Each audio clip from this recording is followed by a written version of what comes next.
প্রিয় ভাই, আমার বন্ধুগণ বা ভাই, আমার জীবনটা ছিল অনেক বিলাসিতা জীবন। আমার একটা মোটরসাইকেলের শোরুম ছিল, বহুত লোক চেনে পান্টি। আমার একটা মোটরসাইকেলের শোরুম ছিল, আমার একটা বাড়ি ছিল। আমি খুব শখ করে একটা বাড়ি করছিলাম। আমার এই মোবাইলে খেলা করে আমার এই শোরুম চলে গেছে, আমার বাড়ি চলে গেছে। আমার এই দৃশ্য দেখে যদি কোনো লোক একজন ব্যক্তি ভালো হয়ে যান, যত টাকা নিয়ে যান হলে রিসার্চ করেছি এই মাথায় আমার নিজের কর্ম করা ছিল। আমি এত মানুষ কর্ম করে বানাইছিলাম, আল্লাহ পাক আমার দিয়েছিল।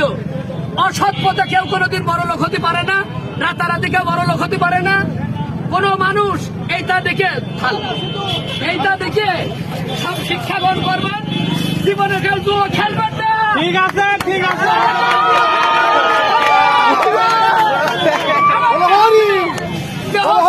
নষ্ট করে ফেলেছি, আত্মহত্যার পথ বেছে নিয়েছিলাম। আত্মহত্যা, তিনটা বিয়ার সন্তান আছে। এই হিসাবে আমার কোনোদিন এই জুয়ো খেলবো না। কুরবানির জুয়ো আমি কোনোদিন খেলবো না। ঠিক আছে, ঠিক আছে।